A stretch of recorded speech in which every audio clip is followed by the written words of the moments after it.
woke up this morning with my mind gonna stay on freedom. Oh, I woke up this morning with my mind gonna stay. Do you remember that scene in the 2002 movie Barbershop when the character played by Cedric the Entertainer raises a blasphemous statement that is rebuked by everybody in the barbershop? He said, and I can't use the words that he used, Rosa Parks didn't do nothing but sit down. He was excoriated by everyone in that barbershop, but we have to ask the question, do we know what Rosa Parks really did? December 1st, 1955, Rosa Parks was arrested in Montgomery, Alabama for refusing to give up her seat on a public bus. December 5th, 1955, 70 years ago, the Montgomery Improvement Association, the women, men, and children connected to consortium sites like Mount Zion, AME Zion Church, all across the city, not only refused to give up their seat, they didn't only sit down, they stood up and boycotted for 381 days, 54 weeks, and broke the back of the system of segregation that criminalized, manipulated, and exploited bus riders just because of the color of their skin. In 1967, the Reverend Dr. Martin Luther King Jr. asked the question, where do we go from here, chaos or community? I submit to you that there are at least two questions that we need to contemplate before we get to that one. Where are we today? And how did we get here? I am the Reverend Lukatem Jumbe. I'm the Executive Director of the Alabama African American Civil Rights Heritage Sites Consortium. And it is a special honor and privilege for Jessica O'Connor, our Public History Director, to come together and to bring you a look back into our past as we look around to where we are today for a special episode titled Sitting Down and Standing Up. In the early hours of December 21st, 1956, lines began to form around the city. Domestic staff on their way to work, businessmen on the way to the office, local leaders perhaps on their way to organizing headquarters. As the city buses pulled up to each stop, the lines of people boarded the buses, first come, first served, paying their nickels and taking their seats. Once the seats were filled, the rest stood as they got lost in their own schedules for the day. But it was a landmark day. Just one day before, on December 20th, a 380-day economic boycott of the city bus system ended after the U.S. Supreme Court ruled in Browder v. Gale that the system of segregation on public transportation was unconstitutional, deeming the practice a violation of the 14th Amendment. So, on December 21st, after 12 and a half months of walking, carpooling, and taxiing, African Americans took their seat, any seat they liked, on the bus. The Montgomery Bus Boycott was a turning point for civil rights organizing, but even more for the crossroads of America. The nation was 179 years into its declarations of independence, for some, and 90 years removed from enslavement, but busy creating systems of racial oppression in line with antiquated views of what it meant to be free. But to understand why the blacktop of Montgomery became the first battleground of civil rights, we have to understand what came before. There had been attempts to challenge segregated systems within interstate and state travel with limited success. In 1925, civil rights leader A. Philip Randolph's organizing against the harsh conditions for train porters led to the successful development of the Brotherhood of Pullman Porters, the first black union in the United States. His decades of organizing proved critical in 1947 when he and Corps leader Bayard Rustin organized the Journey of Reconciliation, taking an interracial group of young people on a 15-city bus journey to test the recent decision in Morgan versus Virginia that ruled segregation in interstate travel unconstitutional. The journey, known as the First Freedom Ride, had limited success and no shortage of challenges, and a very clear understanding that a large-scale demonstration could mean large-scale violence. Alabama's statewide railroad system was only 65 years old when the boycott started. Cars were mass-produced, but affording one was not a dream for the masses in Montgomery. I would catch the bus at Oak Street and Mobile Road. I would ride the bus around Washington Park because at that particular time, most blacks stayed in Washington Park or in Oak Park or Jackson Street. So that's what would be on the bus. So I would ride the bus and come back around. And it all depended on the bus driver as well as how nicely we were treated or how nicely we were done. Apparently that whoever dispatched the buses did ask the bus drivers would they be willing to run through a black area to pick up. Because you could tell it once he was not there and they put a substitute on, the atmosphere of the bus completely changed to you can sit anywhere you want to until we have to put a white person on the bus or get you in the back. That's where you're supposed to be. I rode that bus, I saw atrocities like it's raining. And a lot of things people do not realize is that you walked up to the front of the bus, put your money in, walked off the bus and walked back to the back of the bus and got on. And it all depended on how nice and nasty the driver was, he'd drive off and laugh after you've paid your money. And I saw that and I watched it and I didn't understand until I got older. My mother would say, buddy, go back to the back of the bus. And I didn't realize until we got some age and she told me, she said, baby, a black man's life don't matter nothing in the South. We, as black people, was the reason the bus was even running. It wasn't enough white people riding that bus to keep it running and pay the drivers and keep the buses going. And we were the ones that were doing it. So it was just, I don't know how you could say it, but it was just, I'm tired, the hell with it, we're not gonna take it no more. And I think that's the main thing. We're not gonna take it anymore. We started a bus protest which literally electrified the nation. And that was the day when we decided that we were not going to take segregated buses any longer.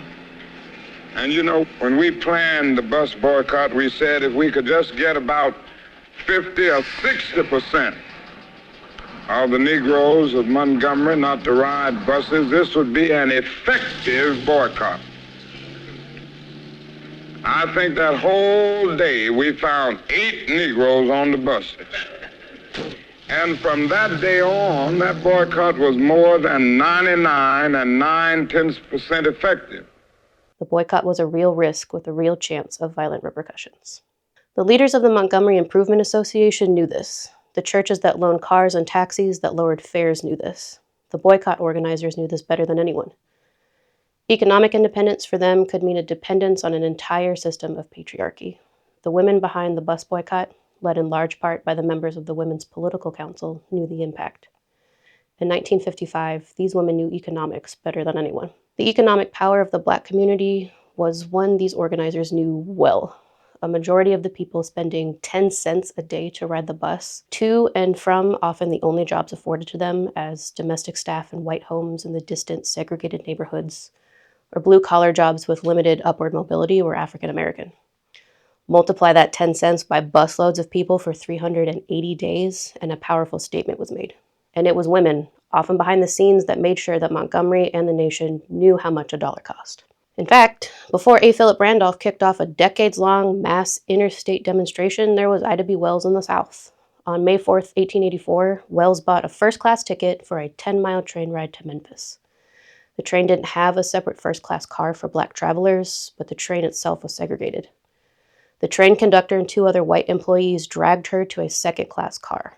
She sued for damages and won $500, but segregation on public transport remained intact. The incident lit a fire in Wells to become the lead investigative journalist of the era, who would continue to illuminate the wrongs of Jim Crow. Wells' experience was an early act of resistance, and its outcome was a familiar one for other women who continued to challenge the system. In 1953, Mrs. S.B. Wesley boarded a bus from the rear, as required, and paid her fare. The bus driver demanded another fare, and she decided she'd rather walk instead of continuing with the altercation. As she stepped off, the bus driver followed her and began to assault her.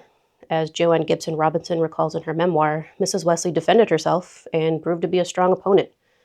until the police broke up the scene, arrested her, and fined her $52 for disorderly conduct. By then, the Women's Political Council, presided by Dr. Mary Fair Burks, had received almost 30 reports of similar acts from Black women who rode the bus. So in 1954, the Women's Political Council began quietly but carefully organizing a mass demonstration. They advocated within the Black community to come together in solidarity and tackle Jim Crow issues together. They attempted to work with city officials on an amicable solution to racist practices and white violence. But the drivers continued their segregationist behaviors. By 1955, women were being arrested more frequently for refusing to accommodate white supremacy. On March 2nd, 15-year-old Claudette Colvin was arrested for refusing her seat. On April 29th, Aurelia Browder, a WPC member, was arrested for the same. 18-year-old Mary Louise Smith and 77-year-old Susan McDonald followed on October 21st. The final arrest, perhaps the most well-known in this series of demonstrations, was Rosa Parks on December the 1st. After her release, Joanne Robinson and NAACP leader E.D. Nixon agreed that a mass demonstration was the only way to make a true statement against the bus system. The WPC sent out a message about Parks' arrest and a call to action not to ride the buses that following Monday, December the 5th. Her dedicated community engagement proved critical for this watershed moment. The buses were void of Black riders for the day. But up until that afternoon, there had been no singular leader chosen for the demonstrations. In fact, there was doubt that the boycott would even happen at all. But its immediate success brought a group of local leaders to Mount Zion, AME Zion Church, and Peacock Track together to discuss next steps. Mount Zion, AME Zion Church, 657 South Holt Street, located. That building is most important the way I see things because it is the place where the Montgomery Improvement Association was founded. Mount Zion stands out to me in that, you can tell your own history. You can say what you want about yours. But I'll tell the world that Mount Zion is a place that should be recognized as the founding apparatus for the movement to begin. This church came after the Civil War. The building that we are currently in was erected in 1899. The AME Zion Church grew out of the freedom movement. Some of our members were Harriet Tubman, Frederick Douglass, men and women who came out of slavery and fought and struggled for freedom. And Mount Zion was born in that tradition. There, Rosa Parks, E.D. Nixon, Ralph Abernathy, Mount Zion's Elroy Bennett, and others met to form a dedicated organization. Also present was the new young pastor of Dexter Avenue Baptist Church. Martin Luther King Jr. had recently taken his first pastoral position, moving from Boston to Montgomery. Rosa Parks recalls that the group suggested him as a leader, not because of his skills, though he proved he had many during the boycott, but because he was, quote, relatively new to the community and so did not have any enemies. On December 5th, 1955, King, somewhat reluctantly, agreed to serve as president of the new Montgomery Improvement Association. Reverend Bennett was elected to be vice president. E.D. Nixon was the treasurer. Joanne Robinson, representing the WPC, worked closely with them. Well, I'm a member of the MIA, which is the Montgomery Improvement Association. It's where all of this first started, with mass meetings, picketing, and marching. And I was proud to be a member of all. My involvement started when I went to the mass meeting. I was at school, and the students say, "You going to the meeting tonight?" I said, "What meeting?" "The meeting up to the MIA building. They trying to get us together. We're going to start picketing H.L. Green and Cresses because of the way they treating the black folk." You had situations where black people sitting down at a table eating, a white person walk in, it's crowded. They ask the black people, the person to get up. Let this white man sit down. And we come on up to the MIA building. And we listen to the man that was there, who was Hosea Williams.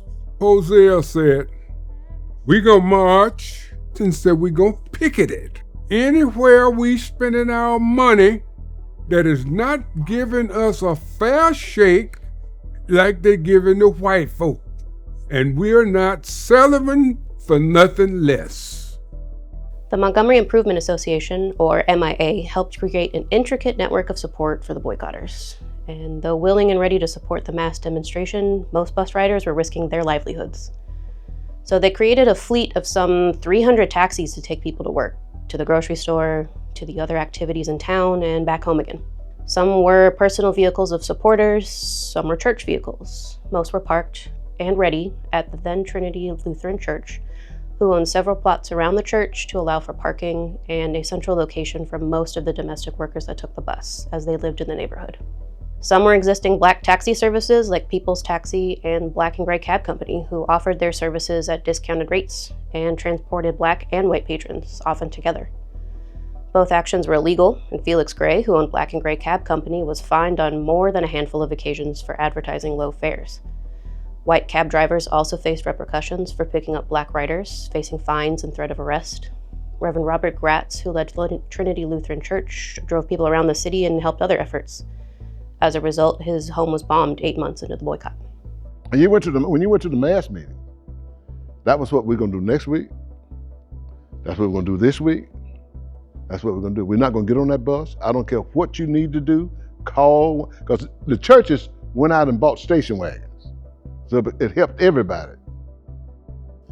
All you had to do is call them and tell them that this or that, and Mount Zion would pay some, Hope Street would pay some, Dexter would pay some, all the churches would pay something, pay the cab company. They showed legitimately that they took me to work or took you to work or what have you. So it helped each other out, to that point. Dr. King would come down and preach at First CME Church over on Hope Street there, where the ice house, was right in front of the ice house. And we used to have some nice movement meetings. He liked the name movement because he wanted things moved from the way they were to a new position. I've never seen a togetherness like that before. I promise you, I've never seen it. I mean, they were steadfast. I'm not going to ride that bus. I don't give a damn what happened. I'm not going to get on it.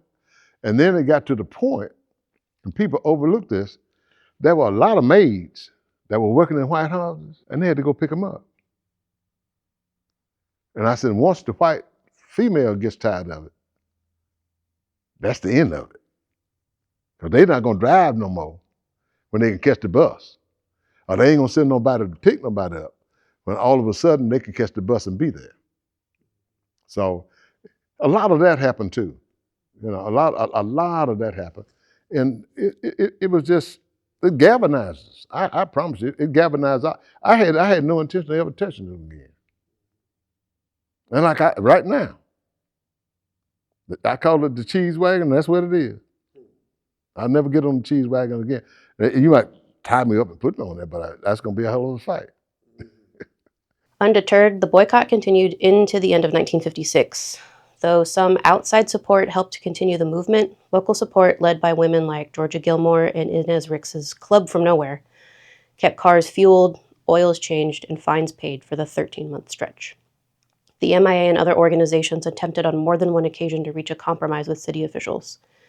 The MIA proposed a modest compromise, like entry at the front of the bus and first-come, first-served seating, but were denied. Demands became more radical over time, with some expectation that earlier proposals would be revisited, but city officials refused. So, MIA attorney Fred Gray and the NAACP's legal team filed Browder v. Gale against the city, citing that segregation on public transportation was a violation of constitutional rights. The plaintiffs, Claudette Colvin, Aurelia Browder, Mary Louise Smith, and Susie McDonald, the demonstrators that kicked off the boycotts in 1955.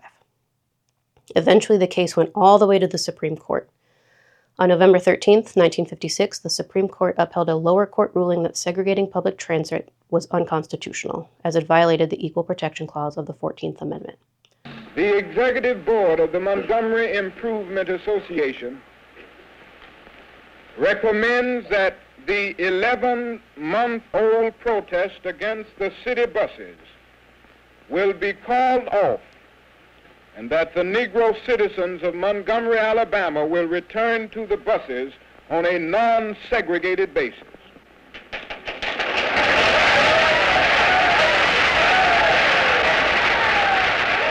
It is further recommended that this return to the buses will not take place until the mandate from the United States Supreme Court is turned over to the Federal District Court. We have the assurance from authentic sources that this mandate will come to Montgomery in a matter of just a few days. For those 3 or 4 days, we will continue to walk and sell out.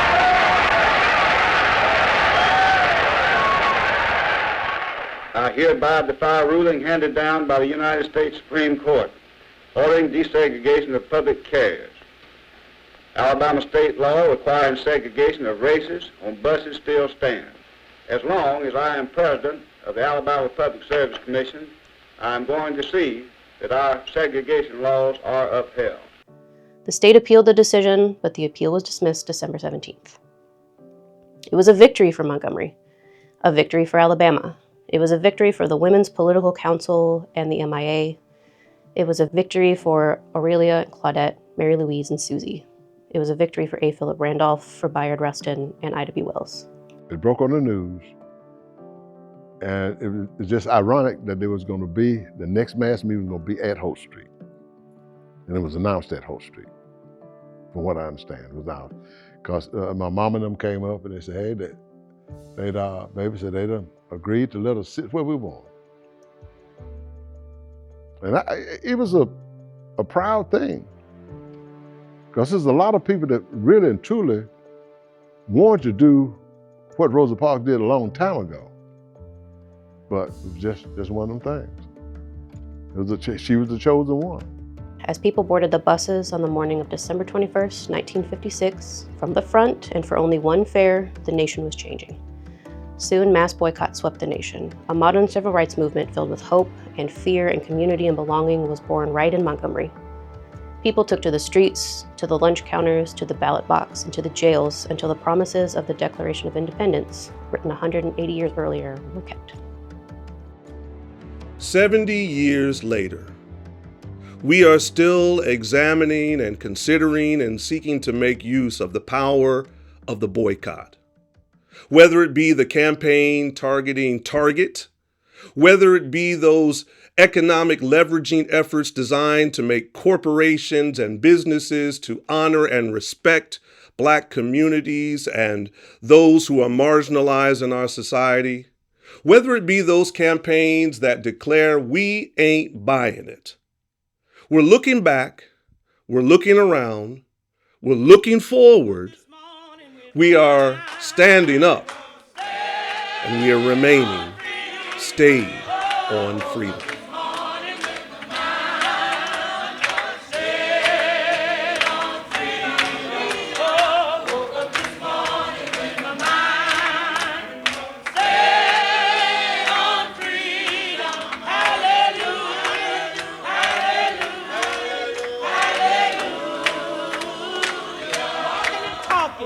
Walking and talking with my mind.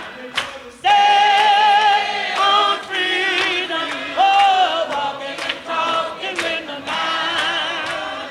Stay on freedom. Walking and talking with my mind. Stay on freedom. Hallelujah.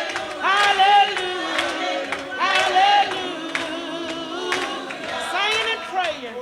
Singing and praying with my mind.